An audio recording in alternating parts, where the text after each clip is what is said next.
In Panellogy 106, I've already given you a short peek of Paul Kirchner's Dope Rider comics.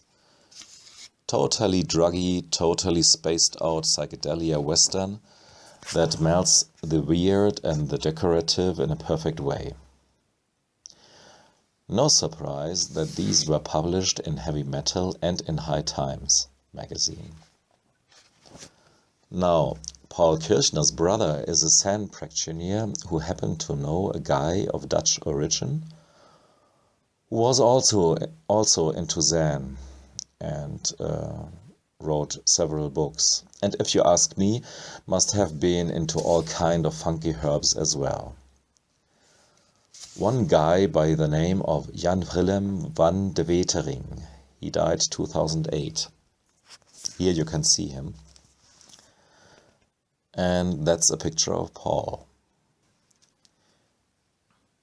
In the early 80s, Janwillem came up with the plot for Murder by Remote Control, a psychedelic crime story. Alfred Hitchcock on LSD disguised as a typical who-has-done-it story, which gets very quick off the rails.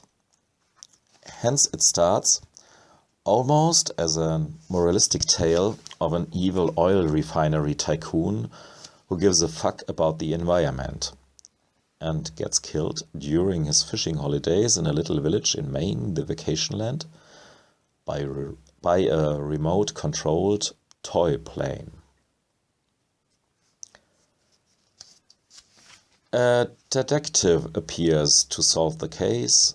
There are several suspects and a local police which is as stubborn, as dumb, as racist. So far, so usual, so like the usual formula. But the detective has hallucinations or is able to crawl into the minds of the suspects.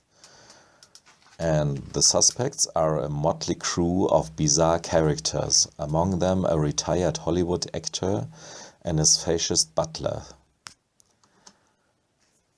Kirchner obviously modeled them with a great likeliness to Clark Gable and Erich von Stroheim. To say that these two suffer from illusions of grandeur would be a big understatement. In one panel, it is made clear that they can even change the compass point of the sunset from the west into every direction they want. And there's a lady who can brew interesting teas that can make you do things.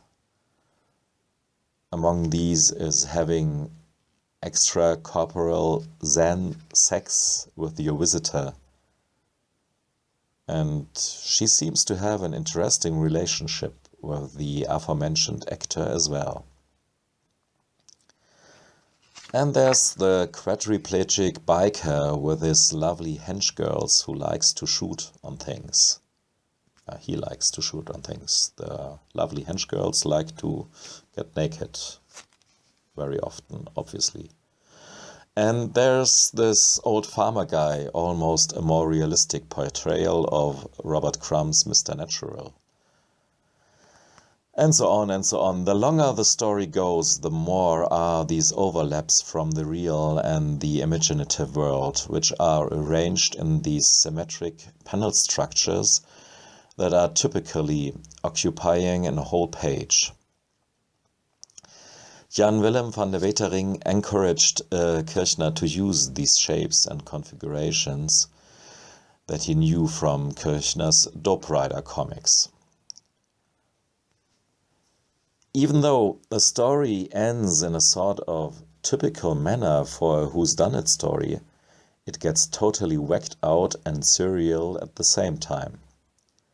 Like Kirchner says, quote, "I've always been interested in the conflict or connection between the real world, the world of material things, orderly transitions and logical, predictable outcomes, and the other world, the world of spiritual forces, visions, dreams, and delusions that follows illogical and unpredictable rules of its own.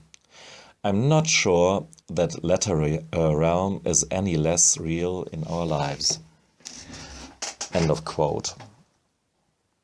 There's so many stuff going on that it makes me wonder how it is possible that this comic isn't known yet as a big milestone in comics history, but was almost forgotten until recently.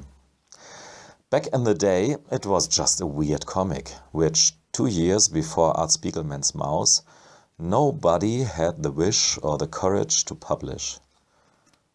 It took some attempts until it got published in 1986, shrunken down to a third of its size, of its page size, and Kirchner and Van De Wetering were just paid $2,000 together, that is $1,000 each, for a groundbreaking work that took them several years to create.